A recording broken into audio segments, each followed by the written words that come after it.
শুভ সকাল বন্ধুরা, আপনারা সবাই কেমন আছেন? অংশু ব্লগে আপনাদের সবাইকে স্বাগত। দেখুন, এখন ঘড়িতে বাজে 10টা, আর আজকে সব ড্রয়িং রুমে ঘুমিয়েছিল। আর আমার ছেলেকে দেখুন, সকাল সকাল উঠে ড্রয়িং করতে। এবার অংশু বানাচ্ছে জগদ্ধাত্রী ঠাকুর। দেখছেন কতটা সুন্দর করে অংশু আঁকে। অংশু কিন্তু ড্রয়িং করতে খুব ভালোবাসে, জানেন তো। এবার অংশু ড্রয়িং করছে।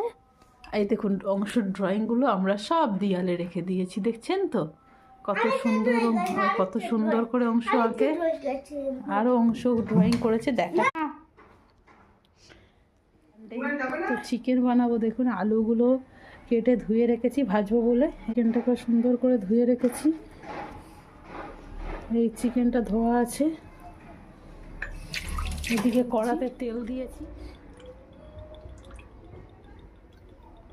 এই তেলে আমি চিকেনটাকেও করে নেবো। আলুটা ভাজা হয়ে গেলে এই তেলে আমার চিকেনটাও হয়ে যাবে।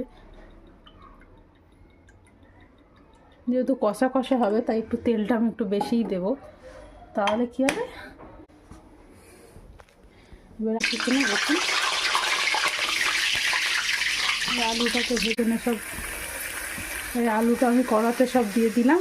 দেখছেন, আলুটা দিয়ে দিয়েছি কড়াতে। এবারে আলুটাকে আমি ভালো করে লাল লাল করে ভেজে নেব। নিয়ে তারপর পেঁয়াজটা ভেজে চিকেনটা কষবো। দেখুন, আলুটা ভাজা প্রায় হচ্ছে, এখনো হয়নি, আলুটাই ভাজা হচ্ছে। আর এদিকে অংশুকে দেখুন, অংশু খেলছে।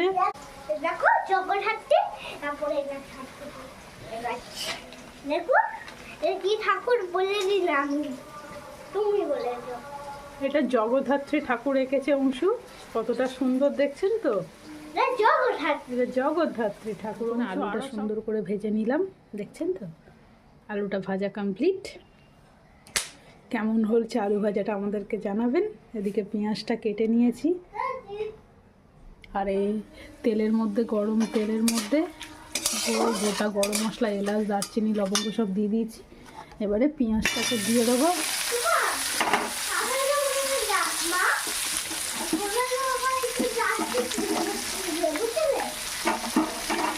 আর বাবুকে দেখো, বাবু, বাবুর হাতে দেখুন ক্রিসমাস ট্রি। কাকাই ওকে গিফট করেছে ক্রিসমাস ট্রি, দেখছেন তো। এই দেখুন, পেঁয়াজটা ভাজা হয়ে গেছে।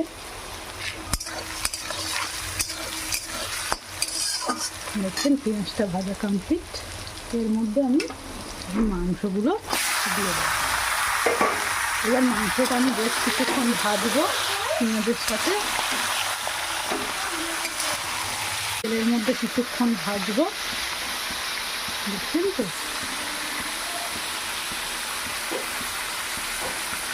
মাংসটা অনেকক্ষণ ভাজার পরে তারপরে আমি মশলা দিয়ে কষবো।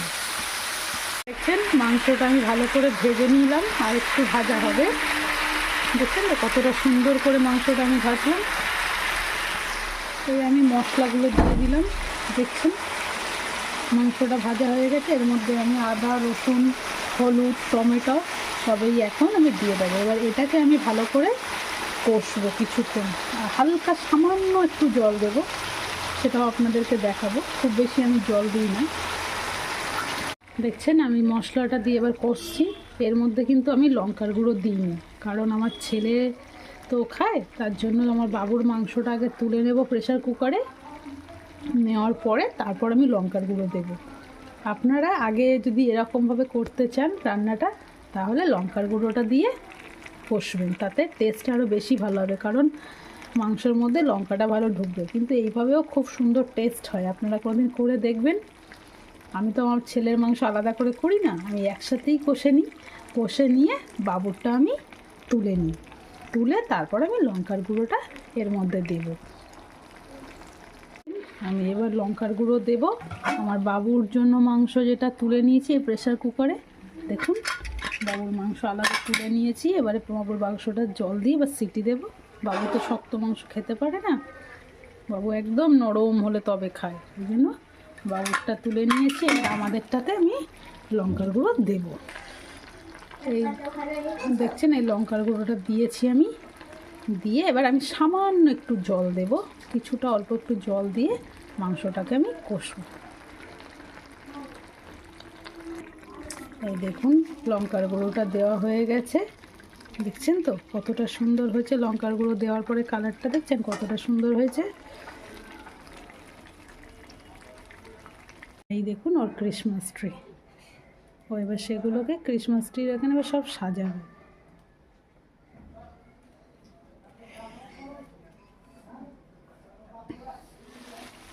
দেখুন মাংসটা কতটা তেল ছেড়েছে দেখছেন, গ্রেভিটা দেখুন, চিকেনের গ্রেভিটা দেখুন।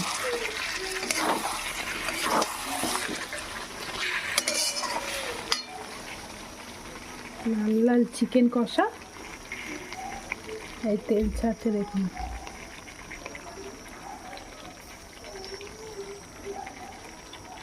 এবার আমি একটু এর মধ্যে জল দিয়ে দেবো।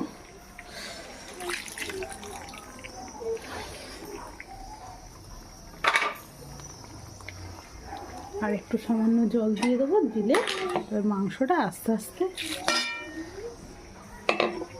দেখছেন জল দেওয়াটা কমপ্লিট হয়ে গেছে। আমি মাংসের মধ্যে জল দিয়ে এবার আমি আলুগুলোকে দিয়ে দিয়েছি, দেখছেন আলুগুলো দিয়ে দিয়েছি। আর এটা হচ্ছে আমার মাম্মামের জন্য আমি আলু তুলে রেখেছি, ওর তরকারিতে দেব। এবারে আমি একটু জাস্ট ঢাকা দিয়ে দেবো। দেখছেন কতটা সুন্দর হয়েছে তরকারিটা।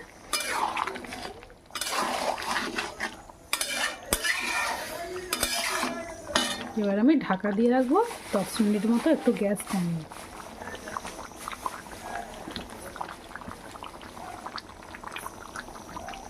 তরকারিটা হয়ে গেছে, দেখছেন তো তেল ছেড়ে দিয়েছে তরকারিটাতে।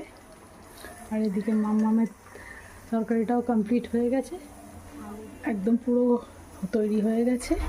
এবারে গরম মশলা দিয়ে নামিয়ে নেব। আর এটা আমার মাম্মামের তরকারি, গাছে থেকে পালং শাক তুললাম, দেখছেন কত সুন্দর ফ্রেশ পালং শাক। দেখেই আজকে আমার বাবু খেতে চেয়েছে জানেন তো, যার জন্য তুললাম। পালং শাকগুলো কী করেছি বলুন তো, কাঁচি দিয়ে জাস্ট কেটে নিয়েছি। কত সুন্দর পালং শাকগুলো হয়েছে দেখতে পাচ্ছেন তো। চলুন দেখিয়ে আসি পালং শাক কোথা দিয়ে তুললাম। এই দেখুন এখান থেকে পালং শাকগুলো তুলেছি, দেখছেন এই ফাঁকা হয়ে গেছে, এরকম হয়েছিল অনেক, বাট এখান থেকে তুলে নিয়েছি কিছু, ফাঁকা হয়ে গেল আরও শাকগুলো ভালো বাড়বেও। এই দেখুন কেটেছি দেখতে পাচ্ছেন, এই দেখুন সব ডাল কেটে নিয়েছি। আজকের ভিডিওটা এই পর্যন্ত, দেখা হবে।